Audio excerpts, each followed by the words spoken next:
আসসালামু আলাইকুম রহমতুল্লাহি ওয়া বারাকাতুহু। প্রিয় বন্ধুগণ, আজ থেকে ৪-৫ মাস আগে ডক্টর কনক সারোয়ার তিনি তার এপিসোডের মধ্যে বলেছিলেন,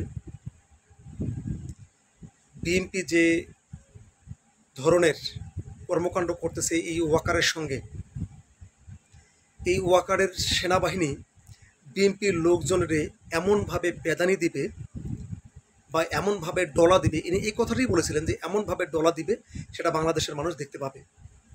আমরা সেটা দেখতে পেরেছি। এই যে বিএনপির একজন যুবদলের নেতা, তাকে পুলিশ আর্মি ধরে নিয়ে যেয়ে তার প্রতি অত্যাচার করেছে, নির্মমভাবে তাকে মেরেছে। তার শরীরের মধ্যে আমরা দাগ দেখেছি, এত দাগ যেটা ফ্যাসিস্ট মাফিয়া হাসিনার সময় যাদেরকে ধরেছিল তাদেরকে এভাবে মেরেছিল, থানা হাজতের মধ্যে মেরেছিল, তাদের লাশগুলো এরকম আমরা দেখতে পেরেছি।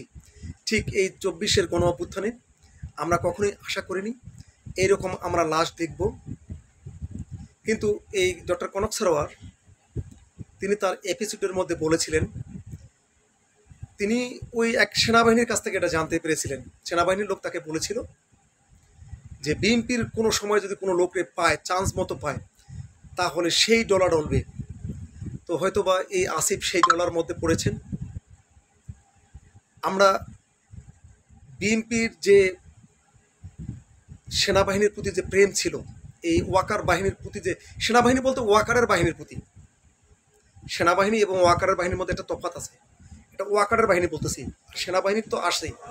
সেনাবাহিনী হচ্ছে দেশের বাহিনী, সেনাবাহিনী হচ্ছে জনগণের বাহিনী। কিন্তু ওয়াকারের একটা বাহিনী আছে, সেটা কখনোই বিএনপিকে সেভাবে চায় না, তারা বিএনপিকে সেভাবে ডমিনেট করে না। তা না হলে এই আসিফের মতো একজন মানে ঢাকার উত্তরের একজন নেতাকে, সে জুলাই অভ্যুত্থানের অংশগ্রহণ ছিলেন এই আসিফ, তাকে এভাবে পিটিয়ে হত্যা করে এই সরকারের সময়, এটা কি ভাবা যায়? সেনাবাহিনী, বিএনপির ভাইদেরকে বলবো, আমরা সমালোচনা করি আপনাদের ভালোর জন্যই বলি, কিন্তু আপনারা আমাদের কথা শুনেন না। আমরা আপনাদেরকে ভালোবেসে কথাগুলো বলি, কিন্তু আপনারা আমাদেরকে শত্রু মনে করেন, আমাদের কথাগুলোকে আপনাদের গায়ের জ্বালা মনে করেন। এই ২৪-এর গণ অভ্যুত্থানে যদি থানায় একটা ছেলেকে এভাবে মেরে ফেলে, এর জবাব কে দিবে? ডক্টর ইউনূস জবাব দিবে? একটা প্রেস রিলিজ দিয়ে ডক্টর ইউনূস ছেড়ে দিতে পারে,